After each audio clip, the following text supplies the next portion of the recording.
Hi there and welcome to Story Time with Uncle Bill. And today's story is going to bring us to Cumming, Georgia. It's right outside of Atlanta. Sometime after I got out of prison, and I had made a video saying when I got out of prison,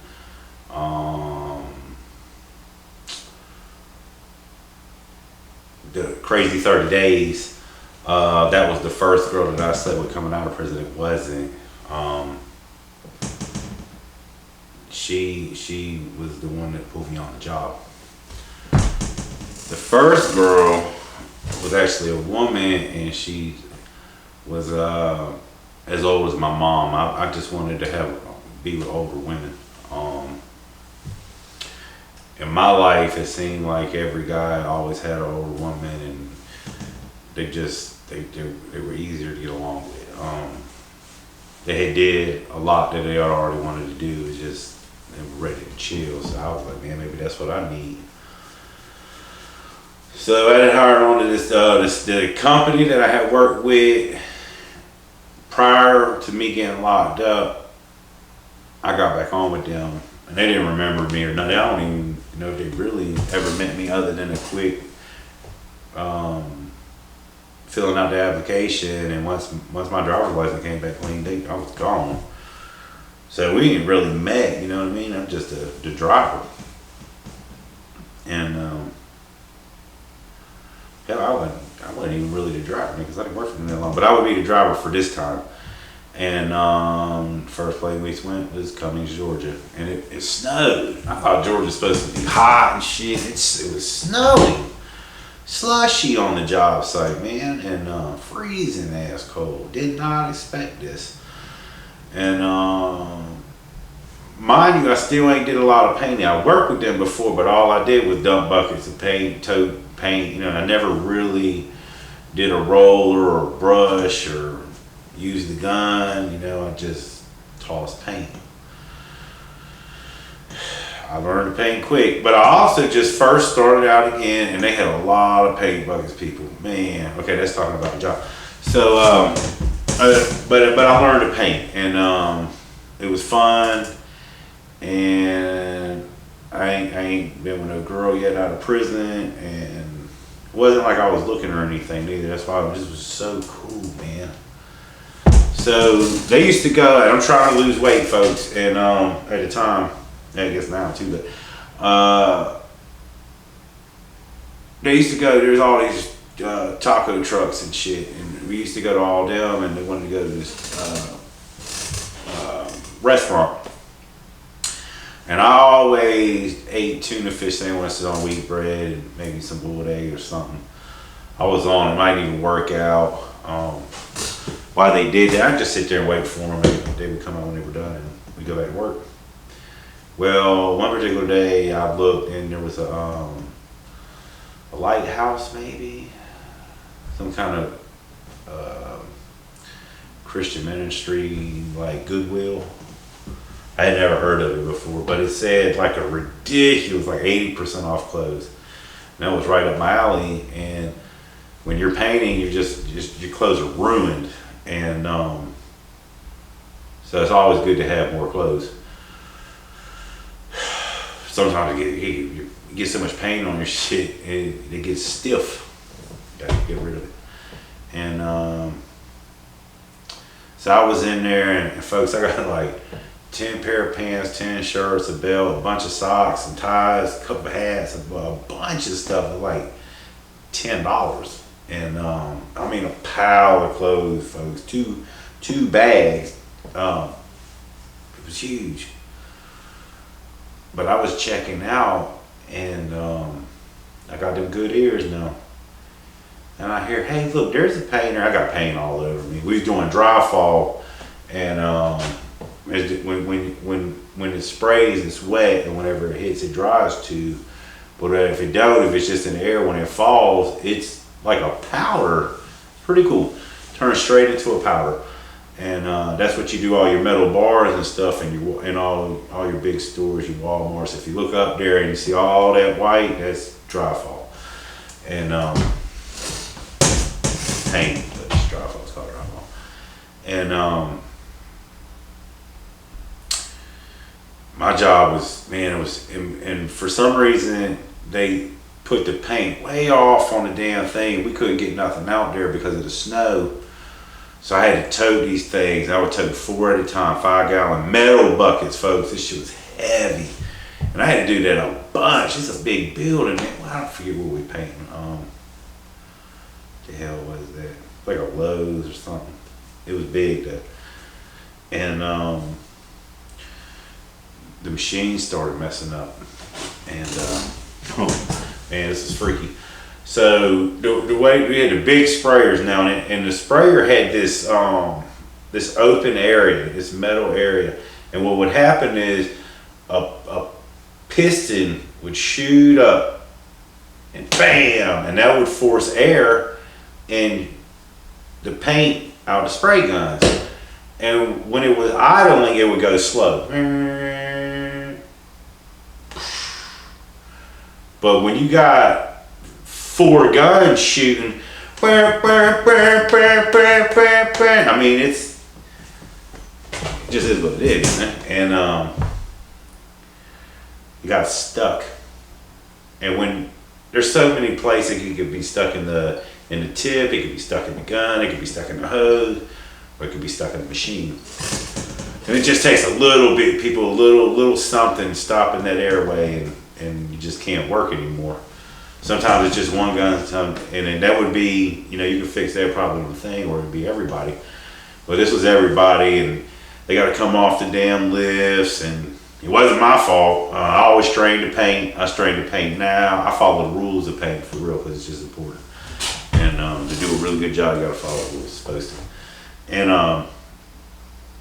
anyway, little dude goes over there, little Mexican guy, and I'm pretty sure he's legal. I'm pretty sure most of them are. And but dude,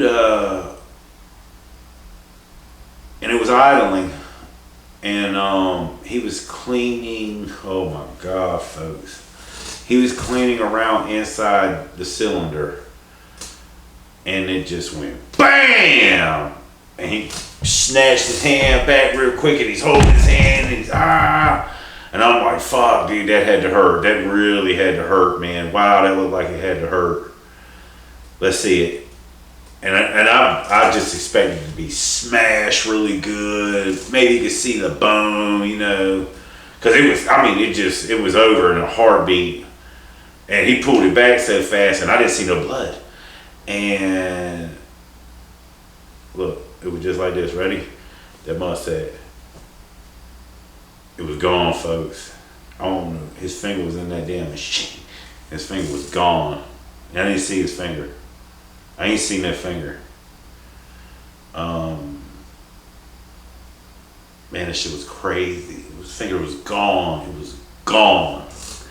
Clean gone. And I was like, damn, I gotta go take this dude to the hospital, man. So I took him to the hospital, and he's got it. It's not really bleeding that bad, but he's pressing it real good. But it's bandaged like hell, so you can't really even tell. And there's this grown man over there, and he's got this little cut. And a paper cut hurts, folks. A damn paper cut hurts. But he's got this cut, and it looks superficial as hell. And he is bitching and moaning bad.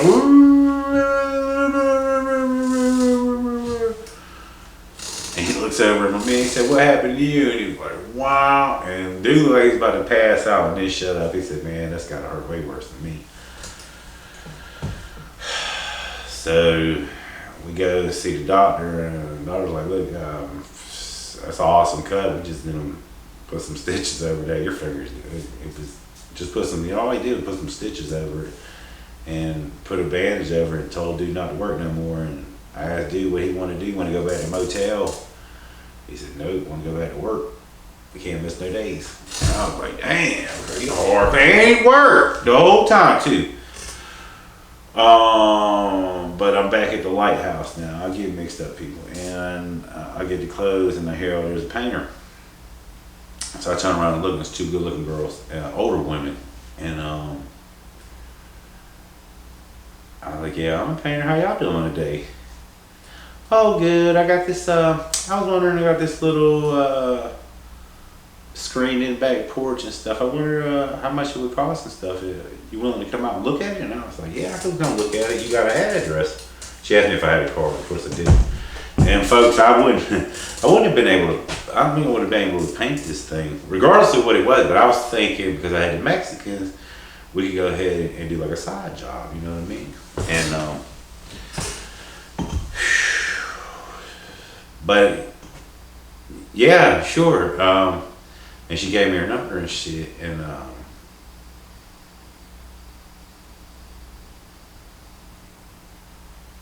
trying to make sure I ain't missing anything, because there was some things said. It's a long time ago, people.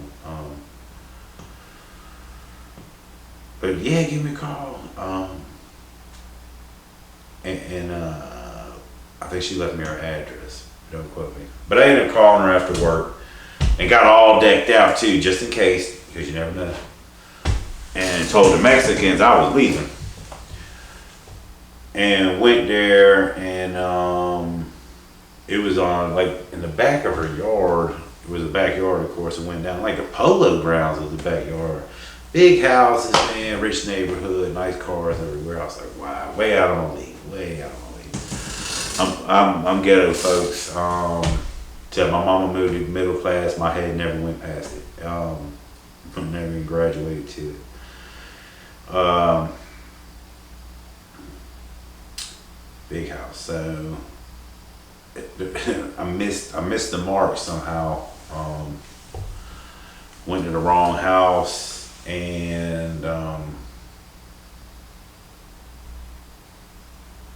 called her, and she was like, no, it's a couple houses down. I know what you're talking about. It's a couple houses down. So when I pulled in, there was like a couple kid things outside, which would indicate she had kids. And I was like, oh, okay, this will be interesting. There's a basketball court outside too. But I go knock on the door, and she answered the door. She had on a turtleneck with a gold chain, big old boobies. She looked good. She said, hey, how you doing? I'm like, good. She said, well, come on in. So I come inside, it's all open, it's nice, real nice. I said, wow, nice place you got. She goes, yeah, not bad for a single woman. The radar went off, so you're giving up the information quick. Cool. So she goes, I see some pictures and comments. People, if I go in your house and you got pictures, I believe I'm going to look, and I'm going to look at everything else. I don't want to be stealing shit or nothing. I'm just curious what you got. Maybe there's a story behind it. I'm looking for an escape route, looking for a place to hide if there was a tornado. It's just the way I am. I'm even looking for a weapon in case something happens. You know what I mean? That's just the way I am. It's gonna happen. I promise you. It ain't nothing. It's nothing bad. It just. And if you come over to my house, and you can do the same thing. I got no problem with that. And do on to others. You know what I mean? And so she takes me out to the back, and it's not really a lot of painting, but it's all cutting in. There's no rolling. There's no spraying. It's all cut. And I don't know if I could do it. I definitely don't have the confidence to even try. I'm gonna have to get the Mexicans out there. She's like, how much you think it'll cost? And I don't have no idea about any kind of big pricing, nothing. But I do know how to make phone calls. So I made some phone calls, and it was like roughly $300. And I told her that, and I told her 10,000, because I just didn't know. And I knew it wasn't that number, but I just want to see what she said. And we had conversated a little bit, and she had said a couple other things that shot off the radar. And I was like, yeah, I'll get with my guys, and we'll come over and check it out. It shouldn't take us long, And she was like, oh, okay. What are you doing tonight? And I was like, well, I ain't really doing anything. She goes, well, me and my girlfriend that was at the place with us today, we're going to bingo. Do you want to come? And I didn't have no money, folks. I had like $12. And I didn't want to seem like it neither. And I was like, yeah, sure. I was hoping it was cheap. Or I would just go and not play. And she goes, okay, what are you doing right now? And I was like, nothing. And she was like, you want to go to the store with me? Like, there's some hair stuff on sale. And I want to go get some of that. And then I want to go to the liquor store. You want to go? And I was like, yep, I want to do that.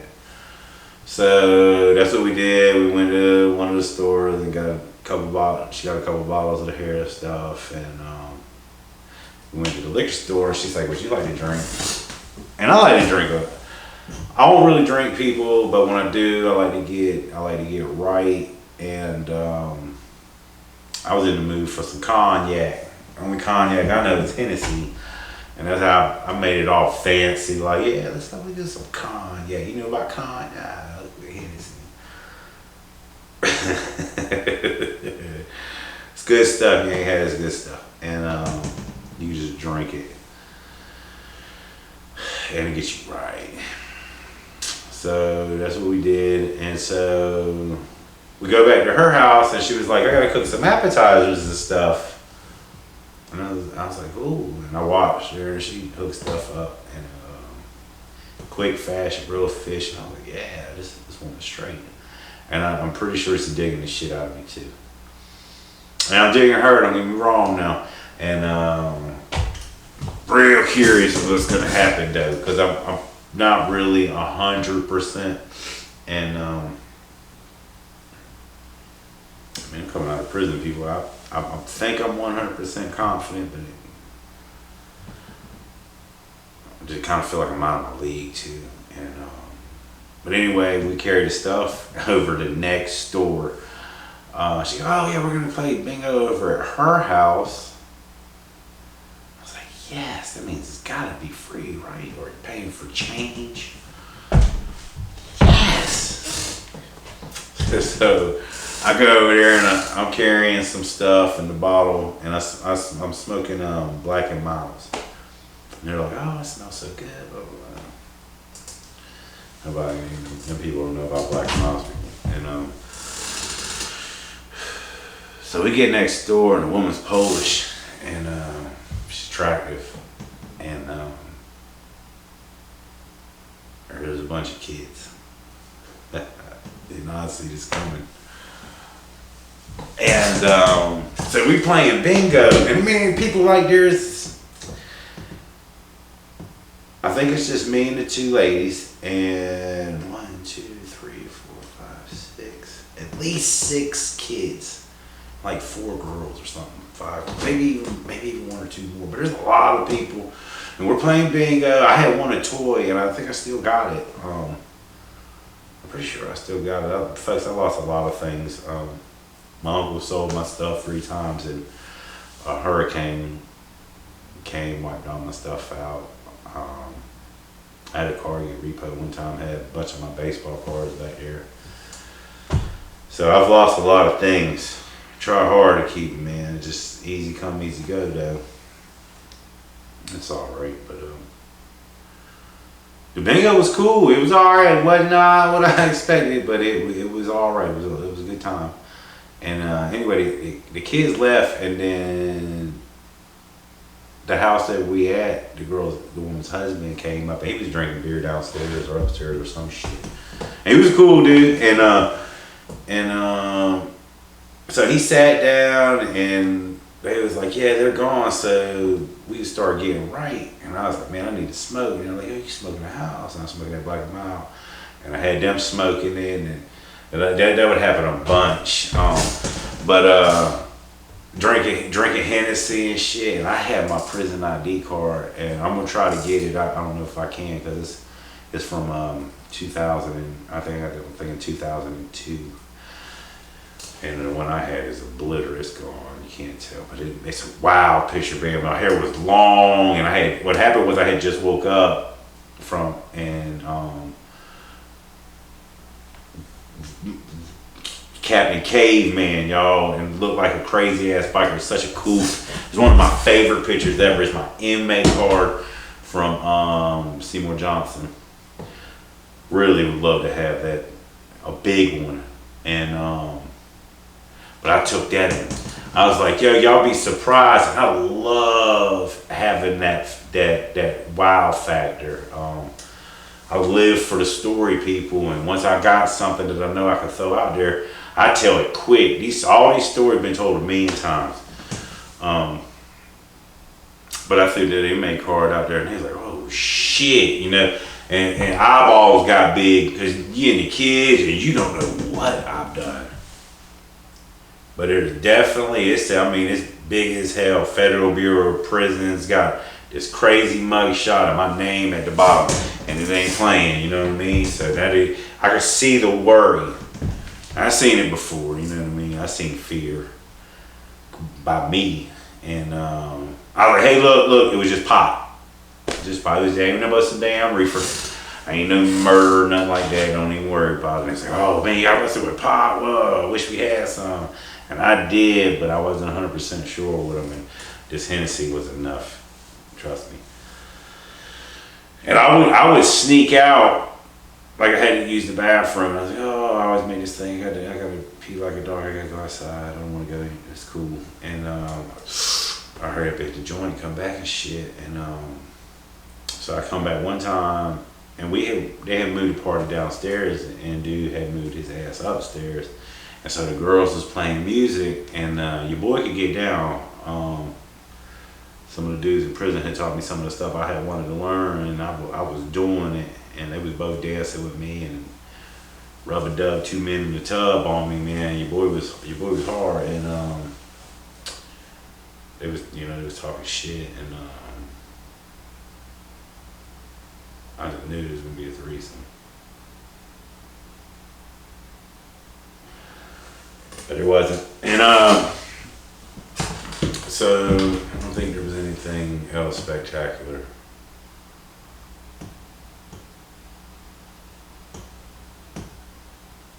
So we went back to the other girl's house, and we went back to Jen's house, and I got a good buzz, folks. It's late as hell too, horrible late, and because I gotta go to work. And I remember she gave me like 2 aspirins and 2 little bottles of water, and I'm a downer guy. I can get it down quick. And I took the first one and down the bottle. Took the aspirin with the second goo. By the time I put the thing down, she was all over me. Had me up in the corner making out with me hardcore. So awesome. I needed it so bad. And it was crazy because she was like, "Okay, I gotta stop. Look, you can't go nowhere, you're drunk. Let me show you up to the room upstairs." I was like, "All right." So we go up to the room upstairs, and we start making out again. And she got some big old boobies, man. And making out hardcore. And she goes, "No, we can't do anything. We can't do anything." Yeah, that's okay. That's what's up. But I'm be manning up. And she was like, "Oh, okay, yeah. Well, I'm gonna go ahead and leave." And I really didn't want her to, but she left. And she shut the door, and it was like 1, 2, 3, and that door came open, and she said, "Nah, hell no, we're gonna do this." Folks, the first time I had sex coming out of prison, I probably hit about 4 pumps and just came all in her. And it was long, like 2 years. And didn't stop, they just kept going for a while. And she's like, "Yeah, you came a long time ago. You're all inside." And I was like, "Yeah." She goes, you ain't gonna take a shower?" I was like, "Yeah." And went and took a shower. And she was cool. She worked at AT&T, smart girl. And I would end up falling in love with her, and also end up going back to Jacksonville, and I didn't return.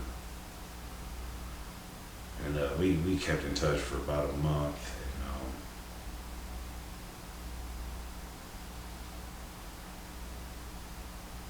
And, really, I kind of ghosted her, man. And it was like a year and a half and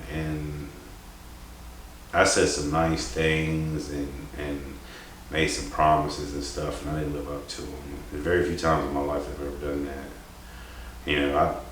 I got back in touch with her and apologize and shit. But I know it had been devastating, especially for her daughters and stuff, because I had talked to them, and they're a reason why I really don't get close to kids unless I really plan on being with you, because I had promised them something and they kind of knew or sensed or just was apprehensive of what any guy would say, and I kind of shorted up wasn't that kind of guy, and ended up being a damn kind of guy. And I apologize again if you never knew. I told your mom, not that it matters. Probably hurt your feelings, and I'm sorry. But yeah, never even went back there. Coming home, wild people, because there's just a couple really hills and valleys, and they were just steep, not mountains, good sized hills.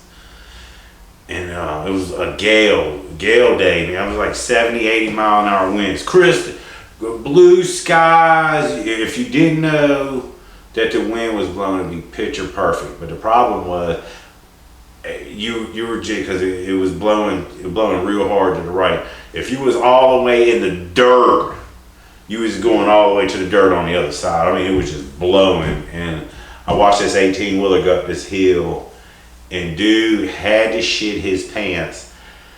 He was on 9 wheels, folks.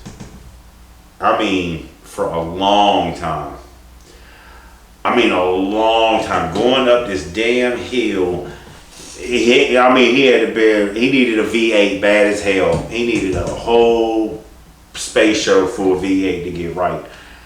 And when he got just about up to the top, and instead of him rolling over, he put it back on the ground. I'm sure he's told that story a million times. He had to shit his pants. I saw it. It's the truth. Not half his wheels was off the ground, folks. I saw the whole underside of his 18-wheeler from a long way away. The whole, not just the back, I saw the whole thing. And